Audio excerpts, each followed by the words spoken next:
in the shower. After the horrifying incident, he gets a visit from Dr. Sweeney and breaks down feeling betrayed and rudely violated. Sweeney, who had come to talk about Danny, his younger brother, points out that he is headed the same way as him. Dr. Sweeney continues to tell him about how he had learned his lesson a long time ago, and asks Derek if anything he'd done made his life better. Derek shakes his head and asks Dr. Sweeney for help on how to get from there. For the last 6 months of his stay in prison, Derek chooses to be alone, focusing on the book sent by Dr. Sweeney. When he has finally done his time there, he walks over to his friend who has been there for him for all his time in prison. Lamont greets him with pride and congratulates him on his way out. Derek, who was having an intimate moment with his girl, grabs a gun and heads downstairs. He bursts out the door to find black kids stealing his car. Without a moment's pause, he shoots down the 2 thieves while Danny watches in shock. Derek is known for being a Nazi skinhead sporting a swastika tattoo on his chest. He then got arrested and went to jail. Fast forward 3 years, and Danny gets a task from his history teacher, Mr. Murray, to write a paper on any book related to the fight for human rights.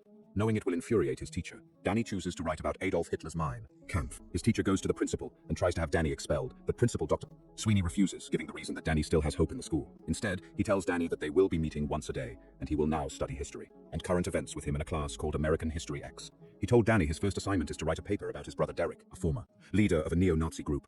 At first, Danny is hesitant, but Sweeney forces him. At school, Danny witnesses bullying in the school bathroom, where a group of black boys are targeting a white kid for accusing one of them as a cheater.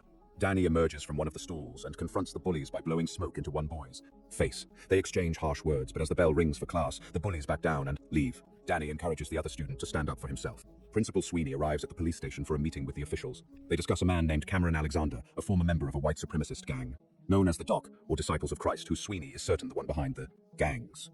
Cameron is a distributor and writer of white power literature and videos. He also writes a hate column. They started to see a video of Derek when he was younger. Years earlier, Derek's father, a firefighter, was murdered by drug dealers. A TV interview after his dad's death shows Derek exploding in a long racist rant against black people. Danny goes to the basketball court after school and sees one of the black kids he encountered in the bathroom earlier. In a flashback, he recalls when Derek was an excellent basketball player. Seth gets into an argument with one of the black kids, and Derek joins a 3-on-3 game against the gang members, with the winner gaining control of the rec center's basketball courts. Both teams score points back and forth, but at one moment, Derek takes a hard elbow to the face. Soon, Derek's team wins, and the Nazis take control of the basketball courts, forcing the other players off. The day Derek returns home from prison, his family is overjoyed to have him back. Danny meets him at home after school and reveals his tattoo representing white power. But Derek isn't pleased. He asks if Cameron made him do it, and Danny admits he insisted. Prison has changed Derek, and he's no longer the racist skinhead he once was. Soon, Seth joins them at home holding a tape recording a video. Everyone in the family hates him, and the only person who is nice to him is Danny. He records a video of Danny confessing how much he hates the black community. Derek hears their conversation after a phone call with Sweeney about Danny. He joins them and advises Danny to heed Dr. Sweeney's guidance and to write whatever he's instructed to. Derek talks with his family and promises he will find a way to fix their financial problems. Then he and Seth leave together. Danny, frustrated about Derek forcing him to obey Sweeney, starts his paper focused on Derek. As Danny writes, in the glimpse of his memories of Derek, where high-profile racist Cameron Alexander becomes Derek's mentor, leading them to form their violent gang called the Doc. Cameron uses Derek to spread hateful ideas, turning aimless individuals into a gang. He preaches them about how they are on a battlefield, and that the black community is their enemy. Derek then leads his group to attack a supermarket owned by Koreans and staffed by African-American and Latino workers. They wreak havoc, smashing things, brutally beating male workers, and humiliating female employees.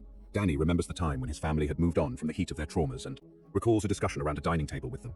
Derek sits across from Murray and argues with him regarding a case of one Rodney King, who was said to have been brutally assaulted by the cops. Derek criticizes the normalization of the African Americans' crime mentality in the country and how the media have wrongly portrayed it. His mother tries to bring a distraction to the heated argument by offering dessert, but Murray insists on having the discussion. Derek's girlfriend throws in her idea to support Derek and the argument escalates. As his sister, Davina, starts to leave, Derek becomes physical with her. Alarmed by his unexpected rage, everyone converges at him to protect their sister. After a heavy exchange of words, Derek utters a racist comment on Murray and rudely tells him to leave the house, saying that this is not his family. His mother, upset with Derek's reckless eruption, tells him she's ashamed of him and runs out to find Murray standing outside. Murray, after pointing out that Derek has already lost track of sanity, leaves her on the street with a goodbye. Inside the house, Davina runs at Derek with a bat. He stops her and starts apologizing to her and the rest of them. His mother returns to the house. Danny is pulled out of his flashback by his little sister, and he takes her to the living room playfully. In the living room, he sits with his mother, and when she asks him about his hair, he makes her a deal that he'll grow it the day she stops smoking. Then he takes his little sister to bed and heads to his room. Danny opens a small box and takes out its contents one by one. He is taken back again to that day and plays the memory of his mother kicking him out of the house. Danny reflects on the dreadful night when Derek killed 2 people. He remembers hearing a noise outside as someone tried to steal Derek's truck. Derek ended up shooting one thief and in a fit of rage curb-stomped another. He was arrested and sentenced to 3 years for voluntary manslaughter. The anger in Derek's eyes shows no remorse, only an unsettling sense of justification. As the police take him away in front of Danny's eyes, later Danny and Derek are at a white supremacist party where a hardcore skinhead band plays Live. Everyone is drinking and socializing, and Danny sips beer from a keg. Cameron Alexander sponsors the party, grooming Danny to be the next leader. Young and impressionable, Danny falls easily under Cameron's influence. In the back, Derek asks his girlfriend to leave with all the crowd with him, and she seems confused as to why he would leave a place where he is highly celebrated. She refuses, and he leaves the party in the instant. He then heads to the back where he finds Danny with Cameron. Derek, after making Danny leave the room, confronts Cameron, declaring he no longer wants to be part of the group. Cameron, infuriated, brushes it off, saying it doesn't matter since Danny will take his place. Angered, Derek threatens to kill Cameron if he ever tries to come to Danny or him, and strikes Cameron, bringing him to the ground. As he walks out to make his way through the party, his girlfriend rallies the gang against him making racist accusations. Derek calls out for Danny, and when he shows up from afar, he signals him to leave the party with him. The other skinheads realize that Derek has changed, and when one of his friends, Seth, turns on him, pulling out a gun, the rest evade the space, keeping clear of the line of shot. Derek disarms Seth and escapes the chaotic scene. Upset at his brother's unexpected drama back at the party, Danny catches up to Derek and confronts him about what he has just done.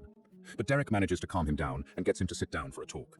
He shares his transformative prison experience with Danny. In prison, Derek felt vulnerable and needed companionship from the likes of his. To blend in, he showed off his swastika tattoo and connected with fellow inmates who shared his status. His bold move with the tattoo earns him a seat at their table. While on his prison duties, Derek is teamed up with an African-American named Lamont, who humorously describes himself to be the most powerful person in the prison. He tells him that in that prison, Derek's the minority and needs to watch out. A year into his sentence, he had already gotten involved with the Aryan Brotherhood for protection, but then saw them sell drugs to rival gangs, and realizing they were not true to their supposed beliefs, he comments that there was a lot of talking and no following through.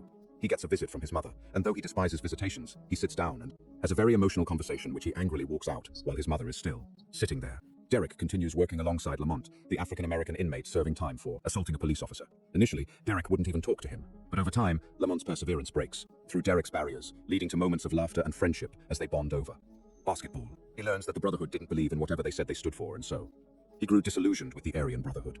He eventually decides to leave the Aryan Brotherhood, distancing himself from their harmful ways. As punishment for his defiance, the Brotherhood restrains, unorthodoxly abuses, and brutally beats him in the shower. After the horrifying incident, he gets a visit from Dr. Sweeney and breaks down feeling betrayed and rudely violated. Sweeney, who had come to talk about Danny, his younger brother, points out that he is headed the same way as him. Dr. Sweeney continues to tell him about how he had learned his lesson a long time ago, and asks Derek if anything he'd done made his life better. Derek shakes his head and asks Dr. Sweeney for help on how to get from there. For the last 6 months of his stay in prison, Derek chooses to be alone, focusing on the book sent by Dr. Sweeney. When he has finally done his time there, he walks over to his friend who has been there for him for all his time in prison.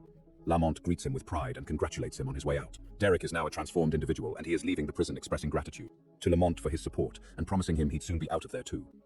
Danny listens to his brother explaining how he had been so angry at everyone and it got him more lost, and now he is tired of being angry all the time.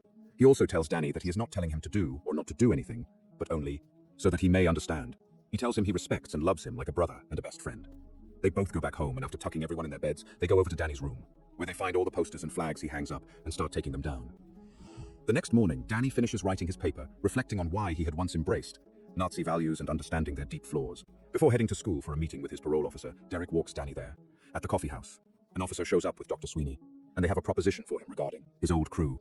Derek refuses to do anything about it, claiming that he's a changed man now, but Dr. Sweeney takes him to the side and tells him that since he helped create this problem in the first place, he needs to step up and do his part to resolve it now so he may find peace in the future. Derek and Danny walk to school and tell Danny to be careful and watch out as he returns home. He wishes him good luck and says he'll see him home later. However, at school, Danny is suddenly ambushed by a student named Henry who threatens him, based on a previous encounter. Tragically, Henry shoots Danny in the bathroom. Sensing something is off, Derek rushes to the school and mourns deeply for Danny. In a voiceover, Danny reads the closing lines of his paper for Dr. Sweeney, which says that hate is a burden and that life is too short to be angry all the time. It's just not worth it.